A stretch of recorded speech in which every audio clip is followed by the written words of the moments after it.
the continuation of radical chemistry, we start second part with this reaction.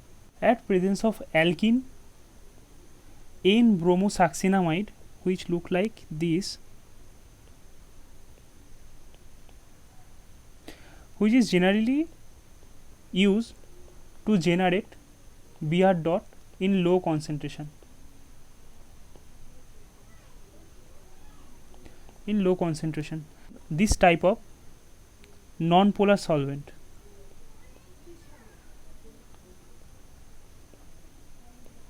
Now, if we see the reaction mechanism, we will see there will be a radical pathway. Previous class we have discussed this type of radical is stable due to resonance with this double bond. Therefore, the hydrogen in this allylic position is weak in nature than the hydrogen in this place. NB is generating Br2, and at presence of H nu, 2 Br dot generating this Br dot abstracting hydrogen from this allylic position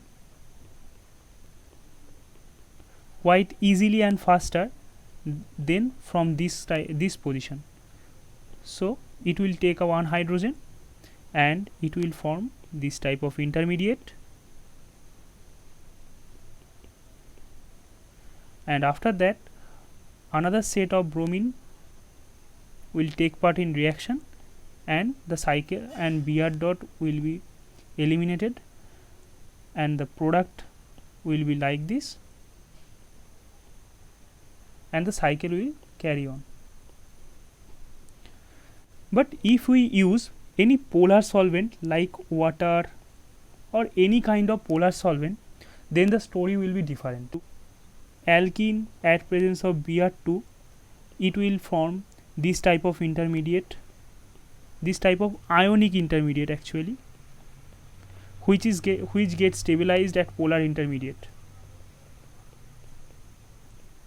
But in apolar medium, this type of intermediate will not form. We have to take care of that solvent system which are using, then we have to carefully answer that question. If there is water or any kind of polar solvent, then there will be no radical pathway. After the formation of this type of intermediate, another bromine minus will attack there and dibromo product will be formed. Now for these example, so there is two type of allylic hydrogen, one is there and another is there, but this position is hindered due to presence of this tart butyl group. Therefore this hydrogen abstraction will be slow in rate, therefore the product will be like this.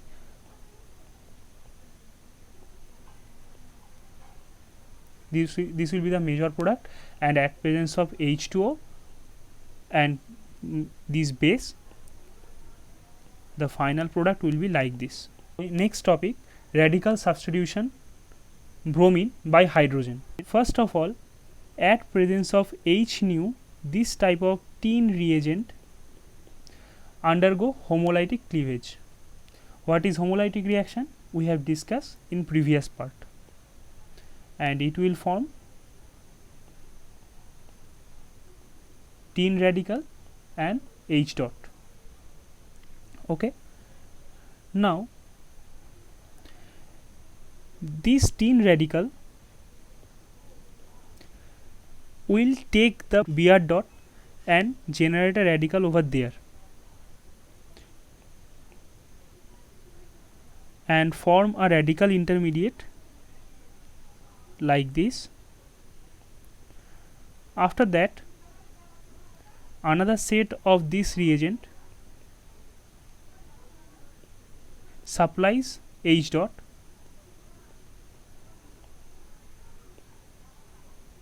and form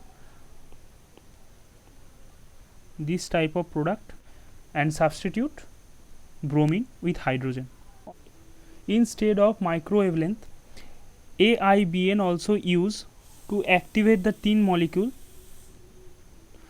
and the reaction mechanism of that activation is like this. The structure of AIBN is like this.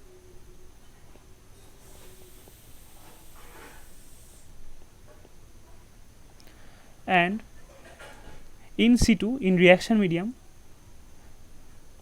they cleave in this manner and produces this type of radical which abstract hydrogen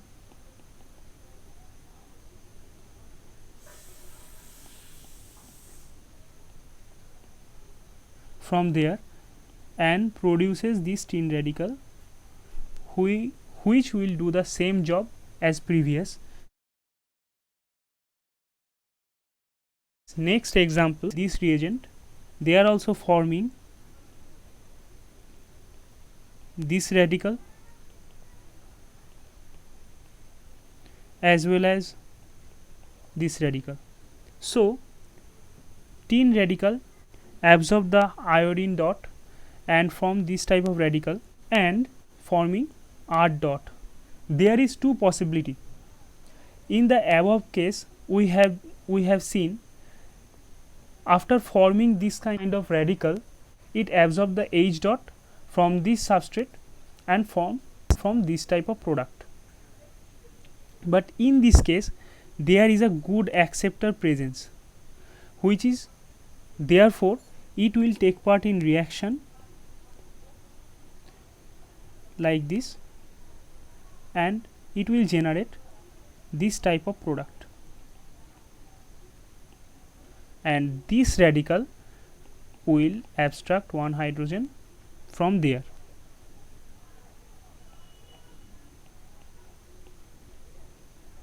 And give product. So there will be some question. There is basically four type of radical generating in this reaction medium. One is this tin radical, one is alkyl radical, another alkyl radical, and a radical corresponding to AIBN. Okay, so four radical. The tin radical only take part reaction with this kind of halide. Why not this tin radical undergoing this type of reaction? This R dot radical only take part in this addition. Why this kind of radical taking part and abstracting these hydrogen, and why not this radical taking part and forming polymer reaction? And another question is that why this AIBN radical is abstracting hydrogen from this tin reagent but not taking part with this reagent and giving product. So to solve all those questions, we have to see the molecular energy Fontaine. We have to see Fontaine orbital of Fontaine orbital diagrams and their energy differences. If we draw the energy diagram, there will be Fontaine orbital of electron rich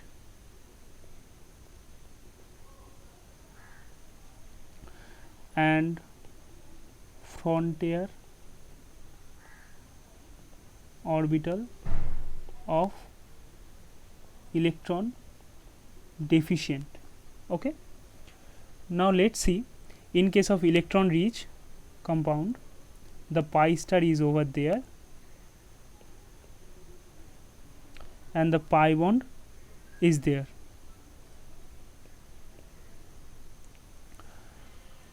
And in case of the electron deficient, the pi bond is there. The pi bond energy of electron deficient is lower, as we know, and pi star is there of electron deficient. It is LUMO of electron deficient, and this is HOMO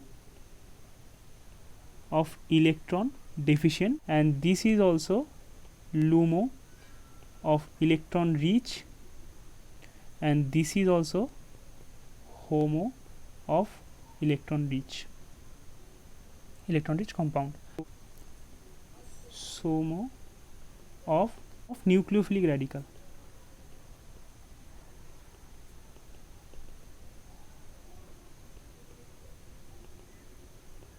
And the SOMO of electrophilic radical will be near about in this place. It will be less in energy than this nucleophilic, and it will be in this place. SOMO of electrophilic radical. Now fill up with electron. There is a 2 electron in HOMO, 2 electron in HOMO,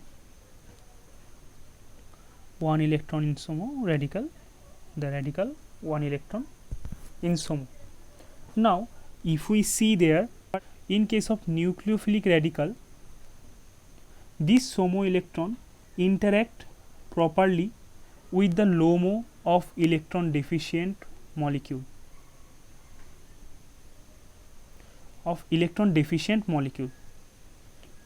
But it cannot properly interact with the pi star or with the pi of electron rich.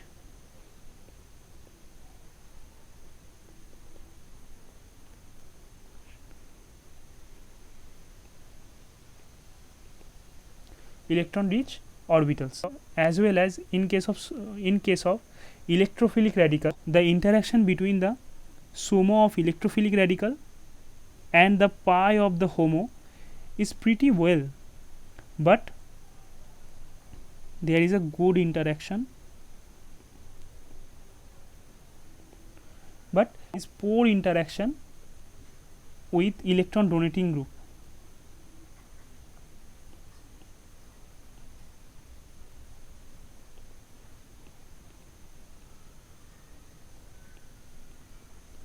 To conclude that MO, we can say nucleophilic radical take part in faster rate reaction with electrophilic substrate, but electrophilic radical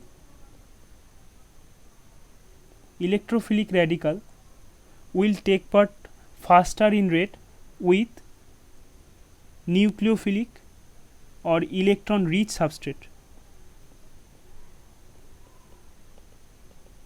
or electron rich substrate. Okay, now come to this example. In this case, similarly, there will be tin radical which will take the Cl dot and form a radical in this place, and this radical is electrophilic or nucleophilic, this radical. So after that conclusion, we can easily describe that fact. In this case,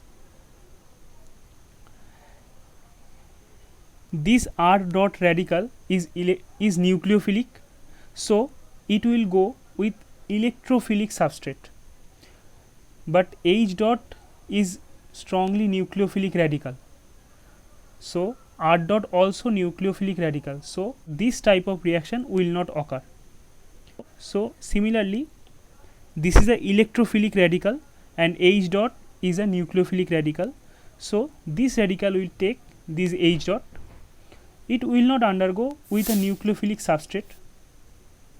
And similarly, AIBN radical is electrophilic in nature due to presence of Cn dot, and H dot is a nucleophilic radical, so it will take this H dot according to this MO.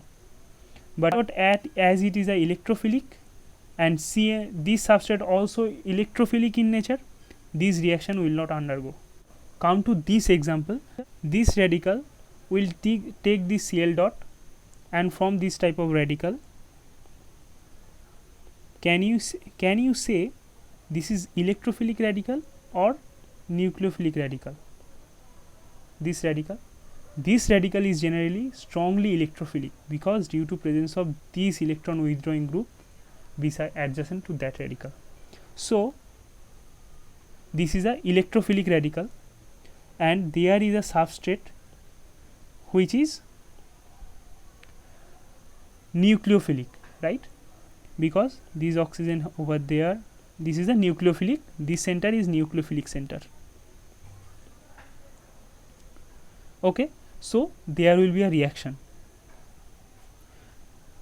So the product will be like this. If the substrate will be electrophilic, then there will be no reaction at all.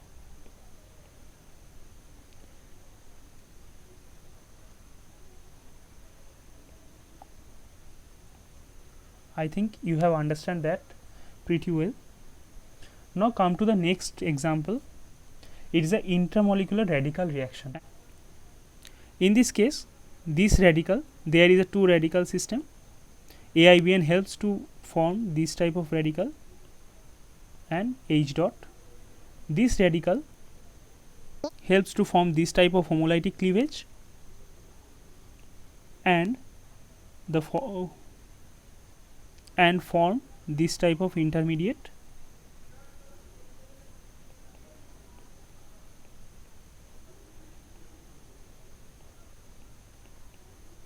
And after that,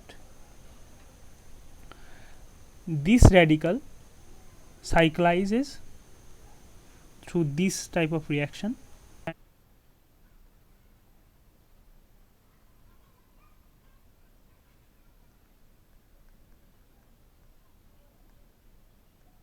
and followed by from this hydrogen source it take up and form in the final product, and these come into the chain reaction. So it uses a catalytic amount and it gives this as a final product. We cannot say the stereochemistry of that center, so it will be the final product. But there is a one thing to take care of. After this homolytic cleavage, they are forming a radical which is beside the oxygen, therefore it is a nucleophilic radical. This alkene also nucleophilic in nature. It is electron rich alkene because this is a intramolecular